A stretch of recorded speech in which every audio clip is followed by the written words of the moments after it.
Go. Saint Dennis. Is it there? Parish. Is it a go? Let's see. It takes a little bit of time to get her loaded, but we'll... Let's check it out. Ash Wednesday, 7 p.m. Mass. Yeah. Oh. It could be a go. We're starting to... Gratitude and Grace live. Go. Mute. Go down. All right, we're ready. There we go. Yes. We did it. We've entered into a new territory. We put a man on the moon. And the joy of today. The co-host of Gratitude and Grace has returned as we venture into the season of Lent. Good morning, St. Dennis. Shout out to David Drefsinski. We wish you were here. Come on, David. Exactly. Stay strong. Stay strong. Persevere with your school over there. That's right. He was early on in the... Yeah. He was a part of the trio. Exactly. Just... we got the coffee there. We got the coffee. Okay, we got the little... I know this might offend a few people, chocolate and Lent, but... It's Gratitude and Grace, so I think you have to do it. I will come up with another penance. But for today, chocolate and Gratitude and Grace and our little return from the past. It's a good one. It's so close to Valentine's Day. It's difficult when Lent is so close to Valentine's Day. Mm-hmm.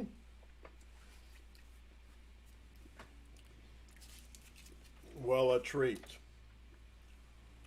Well, Steve, you've been there, what, 4 months? October 24th, 25th. So, November, December, January, February. We got 4. 4 months. I'm happy to say the people of Christ the King have been very generous. Oh, and I don't know if you got to give them a shout out there. I survived my first Christmas at Christ the King.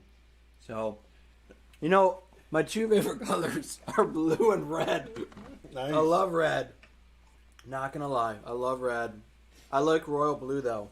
Nice. Yeah, we like our colors here. Yeah, I do like the St. Dennis blue. Mm-hmm. So you survived Christmas. I did. Got Lent started, Ash Wednesday. Yeah. We had good attendance yesterday at Christ the King. And my plan was, the way the church is set up, I would stand in the center and impose on the forehead. Uh-huh. And if people did not want to receive on the forehead, they could just say, no ashes, please. And I'll just pray the blessing over them. And then I had 2 lay ministers on the side, and they just prayed the blessing over them. Nice. But what ended up happening was a lot of people just came to me because they wanted to receive the ashes on the forehead. Right. So I didn't know what to expect. I didn't know. Right. What did you find here? First of all, I think the 8 o'clock crowd yesterday for Mass was the largest crowd we've had yet since COVID. So it was such an inspiration to see the hunger, the readiness, the receptivity, the showing up. And I'm sure the online crowd was just as pleasant.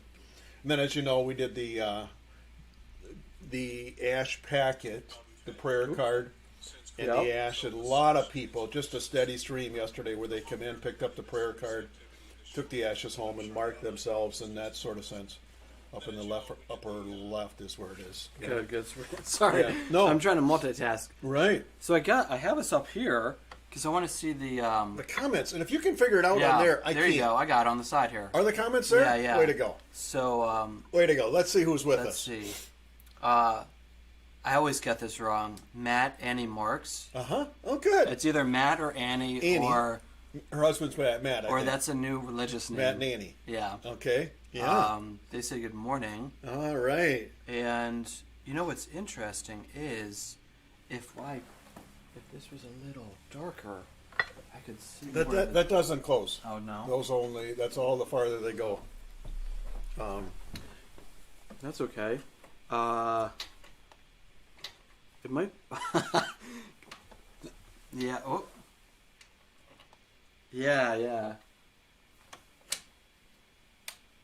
Because the light goes into the comments. That's okay. Yeah, Jeannie says hello. Good morning, Jeannie. And Beth Broadwell says, Father Stephen Bruner. Carol says, you got mail. I know, Beth. I've been struggling, trying to get over here and get that mail. You got to get the mail, brother. You got to, yep. But I assure you, it's nothing important. So, let's see if I could write a comment. There you go. Yeah, we can write a comment. So, should we say, what are you grateful for today? We've got to ask the question, keeping it before us. Grateful for? It's nice when the buttons are big. Yeah. You know, another piece from Ash Wednesday, and I was sitting with that this morning. Our 7 o'clock crowd last night. I am convinced there was at least 6, 8, 10 people who had never been to St. Denis before. I had several different conversations. And the majority of the young, like that 20, 25, 30 young, I've been here long enough. I know faces. Yeah. And so there's something ingrained within the human person about the gift of Lent in terms of for us as a Catholic people. You grew up Catholic. It's been a long time. But yet, Lent is a reset. And it was just very evident last night, especially a couple different conversations I had with. And so that's just another, in my mind, sign of great goodness. Mm-hmm. So Lent is upon us. I think we do Ash Wednesday right. I think right. It's just that time to say, all right, I got to get serious. Mm-hmm. Easter's coming. I got to prepare. Yeah. I got to get serious. It's hard to go hard all the time. Right. Advent keeps us focused. Lent keeps us focused. It's hard to have that kind of intensity all the time. Yeah, but you have to reset too, and that's the appreciation of it I appreciate with Lent, is to say, okay, now for these 40 days, let's take a look at the interior life in particular, prayer, fasting, and almsgiving. Let me give a little shout out here and see if I can work my little thoughts here, friends. Just a couple reminders here. We got this new little setup. We're learning, trying to use the same piece that we use in the church. So, let's see if that comes in there. There you go. Oh, yeah. Nice little feature. So, again, last weekend we had great success. I'm sure you did as well, the annual Catholic Appeal. Yeah. And that encouragement, folks, if you haven't made your pledge, either to your parish or to the diocese, please jump on board there. I know we were at a good 67% before, so we're really trusting St. Denis, and I just want to thank people for that commitment and follow through. But another piece I wanted to put up here, Bishop Hine, next week, he's doing a diocesan mission. Mission, right. So you can join him. I think it's 6:30 to 8, Sunday night through Thursday. I think it's a 5-night mission. I know I'm going to join. It's going to be on Facebook and YouTube. It's either on the dioceseofmadison.org. You'll be able to access it there, or the parish he's going to be at is St. John Vianney in Janesville. And so whether you don't have to be there at 6:30. You can watch it at your convenience throughout the week. But I'm looking forward to seeing how that is a nice little piece. Should we be a little nostalgic? Didn't Bishop Hine come last year to St. Denis for the Lenten mission? He did. He was here. Was that a year ago? The first Sunday of Lent. Yeah. 2 nights, Sunday and Monday night. Awesome. We looked at that gift of the Kerygma and prayer in particular. And then all of a sudden COVID hit. And, that seems like so long ago. And from COVID came forth gratitude and grace. And you pushed us forward. Gratitude and grace. Gratitude and grace. Just staying connected. What you learning? Matt Annie Marks says, being able to visit my 105-year-old mother-in-law today in person for the first time since last March. They just opened up home again in Wanakee this week. Wow. So visiting your 105-year-old mother-in-law. Wow. Here. Cheers to her. Isn't that the Congratulations. 105? Wow. Whoa. That is a blessing of health and genes. And so the home is opening up there in Wanakee. That's what it sounds like. Right. Yeah. I know Father Lam and I were over at Oak Park in the Arbors yesterday. We asked 80 of their residents, but they said that all of their residents have now been vaccinated and the majority of their staff. So things are and I think the county regulates a lot of that. It's not so much much like the schools. The county regulates a lot of directives for those. Mm-hmm. So, giving thanks that there's another sign of great hope. The care centers are opening up a little bit more. How hard that is for family members to be just not able to really be with their loved one in the home. Yeah. We also have Jean Dye says, well, Father Steve, good to see you.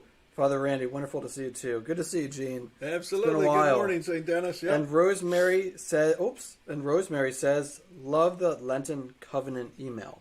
Oh, good. So what is the Lenten Covenant email? Well, that was like a loaded question. Here it comes. What is it not? What is not the Lenten Covenant email? Okay, so just a little heads up here, friends. Again, what we're doing with the church through the 6 weeks of Lent, always it returns back to the basics, and so it's the covenant. The covenant theme with the Adam and Eve. We did that one yesterday. That was released. This weekend it's Noah. So we look at the covenant with Noah, and that's family. And that will be released today as well, little activities with that, Rosemary. And then each Thursday from here on out. So again, it's that movement from couple, family, tribe, nation, kingdom. Jesus fulfills all of those covenants, and then his church is the church is Christ's great gift. And so we're going to look at covenants, and we got a little video, some activities, questions that accompanies it, and that was my last little piece. Yeah. Let's see if we can throw that one in there. So Steve Bose, I'm sorry, Steve, I always get your last name wrong, whether it's Bose or Boza. If it's German, it's Boza, but I think you say Bose. Steve says, did you bring your toy? And I just want you to know, Steve, I did not steal it. It's remained here. It has remained here. Oh, yes. It has remained here. The Kendame. Let's see if it's in you. So it was put on the small side. I'm going to put it on the larger side. I don't know if I can do this. Ah! No, I'm serious. I don't know if I can do this. It's just... Okay, should we start 3 tries? Oh, yeah. This is one. No. That was almost... Those are the first 3 practice tries. Let's see. No, man, I'm just a little rusty. Come. Don't give up. Can we edit that out, Andrew? No. Oh! That's it for me, folks. I'm done. I'll see you later. He nails it. Wow. He did it. It's in him. I tell you, friends, know. That sits here, and I'm not skilled with that. Now you know what I've been doing at Christ the King. Just practice. So what have you been doing at Christ the King? Give us an update. I think the better question is, what haven't I been doing? The first hat you put on was? Yeah. So, it can be difficult when you live in a place for a long time because you can sometimes let it go, especially if you're really busy with other things. So we checked out the Rectory, and we went in the basement, and I noticed some suspicious watermarks on the wood paneling. And I looked at them and also saw the carpet, and the carpet was pretty stained from water. And I just thought, this looks really suspicious. I got to check this out. So I hired the Environmental Sciences Incorporated. They do a lot of testing for mold. So they came in, they had their special equipment, and they took some samples, various areas of the basement. They got it tested, and they basically sent us a report, and it said that there's various strains of mold in various parts of the basement. In the Rectory. In the Rectory. And so I decided to get that remediated. But it also prompted the question of what's the long-term plan for the Rectory? Right. Because it needs some repairs and it needs some updating, even just getting it up to code in terms of even just electrical. You would need to take care of that. So we made a decision, myself and a top secret force of parishioners, secretly known as the Rectory Committee, and we determined that now is the time to update the Rectory. So we and I shouldn't say we, the parishioners in my committee, they led a deconstruction of the house, and the cabinets were removed in the bathroom, in the kitchen. Good way to go. The drywall as well to clear space because we removed the insulation as well in the ceiling and in the walls. Whoa. And the bathroom, the floorboards were all kind of eroded from just the wear and tear over the years. So we have a carpenter. He's the son of one of our parishioners, very reliable, and he put in new floorboards to ensure the stability of the house. I mean, basically, you're standing on the regular floor, and you look through the bathroom floor, and you can see the basement. So it's an uneasy feeling when you can do that. Right. So we put some new floorboards there. Long story short story long, is we're renovating the rectory because it's time. We want it to be good for another 18 years. Yeah. And also we're gonna form a rectory committee to basically come over to the house once a year and say, Father, what's going on with the house? Does it need any significant repair? Let's monitor this every year. And so I was pretty pleased with that idea. I thought it was, it helps me be accountable in my living in the house, and it's good for the parish so we don't have to just pour a lot of funds into the house after a long period of time. That's what we're doing. Way to go. Yeah, kind of domino effect. Right. It was the right call, the courageous call, and to say, let's do it well. Yeah. So, all properties in that sort of sense, everybody as a homeowner understands you have to continuously upgrade or upkeep and make it. So you just have to do it. Way to go. Did you ever know Father Art Koth? Oh yeah, Artie. Was he the first pastor that bought that house, or did he first live in it? He acquired it. Yeah, he's the founding pastor. It's located right. Is it adjacent to the property? It's adjacent to the property. You have to go across the field to get to the church, but it's close by. It's connected. I gave a little shout out to Father Art because we're talking about what are we going to do with these different rooms. We're going to do it the guest room in the basement. There's a fireplace area, like a sitting room area. We're going to make that into a guest room for seminarians. Nice. Or visiting priests. And then also there's a room connected to it. Now, before it used to have this huge bar. Oh, yeah. And it had carpet going up it on the side. And then it had this kind of wood top to it. And it had a refrigerator in the back. But I'm going to give a little shout out to Father Art because I'm going to make it a social room. Oh. Just like Father Art did. Oh, yeah. So we put new lights in for the room. We're going to put the refrigerator down there. And we're going to make it into a social room so I could have some fellowship over there. Nice. Yeah. First of all, the space calls for it. Yeah.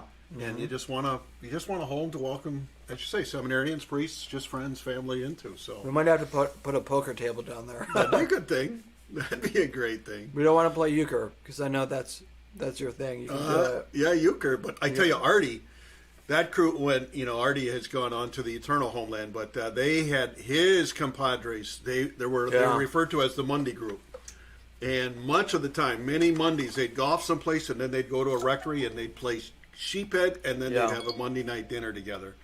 And during the winter, they'd just gather Monday afternoons, play cards, have their dinner, and just enjoy fellowship in a strong kind of way. Yeah. That group, they always had 2 foursomes, 8 people. They always plenty of card. So, anyways. So it's a little shout out to Father Art. I'm continuing the tradition, fellowship at Christ the King. Gotta like that, brother. Lois McGovern says, "Good job, Father Steve." That's right, Father Steve. Andrew Kemp says, "He shoots, he scores." It was luck. What can I say? No, he makes her. Yep. And then Tina Trinnell is watching. Tina, my sister. All right, she's down there in Keeler, I think, holding fort together there, Tina.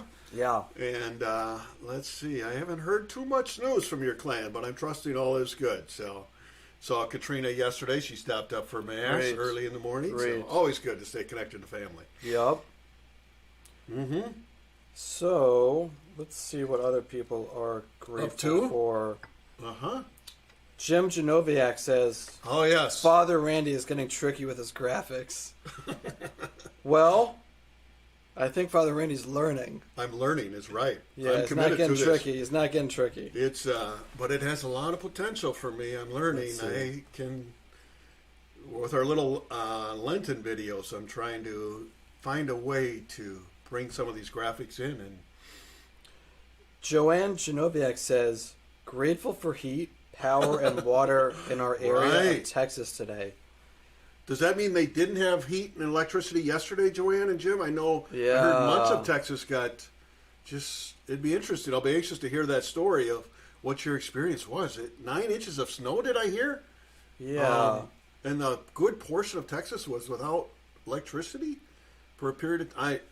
I'm just hearing it third hand here, but nice to know you're warm and healthy there. And Pete Joyce Timmerman is watching. Oh, good. My aunt. Your aunt, okay. Good, my dad's husband. Yeah.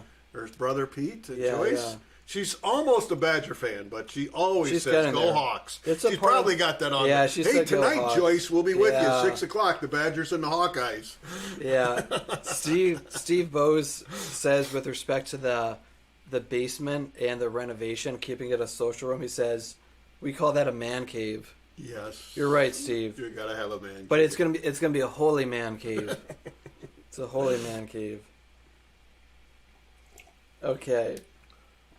And then Mary McKenna says, you can have a run around the rectory party when nieces and nephews come to visit. That's right. That's right. Now, unfortunately, the guest room in the basement isn't big enough for maybe family members to stay. It's really just for one person. Yeah, but when they visit, your dad came at Christmas. My dad could stay there. Tom came, and that's right. He lives in Pennsylvania. Yeah, he does. So he flew out, or no, did he could drive? Stay there. He flew. He flew here. He always flies to Milwaukee. Oh yeah. I always tell him, Dad, just fly to easier, but he never listens. He always goes to Milwaukee. I said, just fly to Madison. I'll pick you up. No, I want to fly to Milwaukee. Yeah. Okay. So he flies to Milwaukee, gets a car, was over with you for Christmas Eve, Christmas Day, a few days. Christmas. Be nice to have a little spot for family there. Yeah, no, he could stay in the house for sure. With you. Yeah, and it'll be a good place to stay. We're getting the fireplace up and running in the basement. Gotta like that. Little sitting room area. Yeah, so we're tending to it. Yeah, Jim Genoviak says. Oh yeah, the Texas report. This is our Texas disciples. We have been blessed with heat through most of this time, but then water went out for 24 hours. Finally, our water tanks are filling. Oh. So that sounds pretty serious. Ooh. To be without water. Ann Pitt says, good morning, Father Steve. The 6th graders say hi. Well, good to hear you, Ann, and the 6th graders as well. You gotta love that. They're missed Tuesday, third. What was your day? We did Thursdays. Thursday. We did Tuesdays, 3rd, 4th, and 5th grade. Thursdays for 6th and 7th grade. So let's see. If they're in 6th grade this year, they're in 5th grade last year. I'm just doing the math on that one. So which group did you do the Bible, the cup, and the books of the Bible? We did definitely 3rd and 4th grade. In 5th grade. Yeah, we did that. 5th graders. You created some sort of game with the books of the Bible, with cups, different the prophets and the Pentateuch and the writings and the Gospels and different colored cups. I mean, it was pretty detailed. Yeah, it was it's. Oh, they had to make like a tower or something. Yeah. No, we did 3rd, 4th, and 5th grade. I don't want to embarrass anybody if I call names out from 6th grade. I'll keep it anonymous. I'll keep it mysterious. Keep them kids learning. Yeah. But we had some fun times. Yeah, school's having a good luck. We're almost up to, I think, 1st of March, we might be at 95% in-house. So we're full throttle grateful on all of the efforts with the school and Mr. Beiser and the teachers and parents just really staying committed to this. So giving a shout out of gratitude there. Faith formation's up and flourishing. I know confirmation this weekend. I think they have an online event with their sponsors. Oh, good. And a little Lisa and Deacon David are a part of that and spearheading that initiative. I think the diocese I think we have the date for confirmation. I know Bishop is committed to that. Speaking of Bishop, yeah, isn't he coming to your house? Yeah, it's a shameless plug. He's coming on Sunday, 8:30 a.m. Right. Christ the King. Christ the King, 8:30. Yeah, basically first come, first serve. I'm not doing a reservation system. Our church can hold basically 125 people, and then probably 20 to 25 in our smaller chapel space. So we could basically get 150. And you're free to visit and free to listen. Oh yeah, you got it online too, right? Yeah.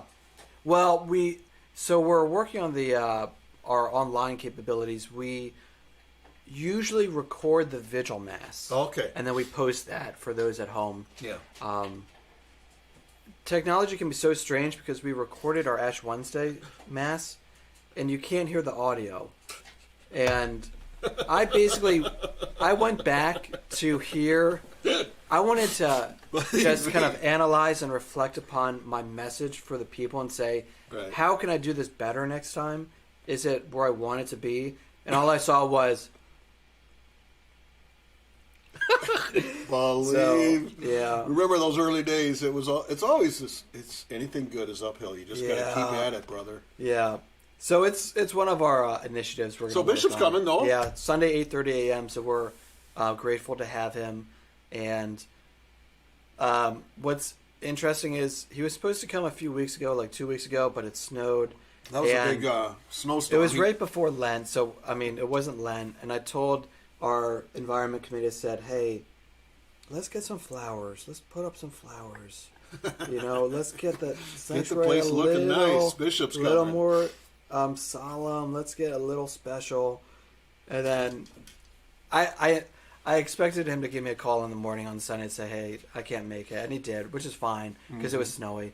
But the flowers, they're gone. Yeah, we can't do it. But it's the thought that counts. That's right. Yes. And then I know on on First Sunday of Lent, he's out at 2:00 out at St. John's in Wanakee for all of those who are joining the church to be baptized and to be received. I know for us, I think we have one adult that's going to be baptized and 5 or 6 others that are going to be received. So we're grateful for that, but I think that's going to happen on Sunday afternoon. I'm not quite sure how many of our candidates are going, but that's pretty good. So we got 9:28 right now. Well, give us a final any other. Hey, listen, we're talking about doing it at least. I'm going to commit to every other week with this gratitude and grace. We'll do that every other week, and we'll see how it works out. But it's been a treat. Thanks for. Hey, you're welcome. Thanks for making it a part of it. Yeah, Lenten surprise. We gotta get ready for Easter. We gotta bring a little. Yeah, a little. We gotta rekindle the love in our hearts. That's right. Yeah. So, with that, friends, I'm still partial to Psalm 40. Yeah. I'll offer this psalm, and you'll offer the prayer. Yeah. He put a new song in my mouth, a song of praise to our God. Many will see and fear and put their trust in the Lord. Heavenly Father, we turn to you in prayer, and we place our trust in you. We entrust our lives to you. We entrust St. Denis to you. We entrust Christ the King to you. And we ask you to make our penance, make our acts of love during this Lent fruitful, and may they bring us closer to your Sacred Heart. And through the intercession of the Blessed Virgin Mary, may Almighty God bless you, the Father, and the Son, and the Holy Spirit. Amen. Go in peace. Go in peace. Have a great day, everyone. All right, friends.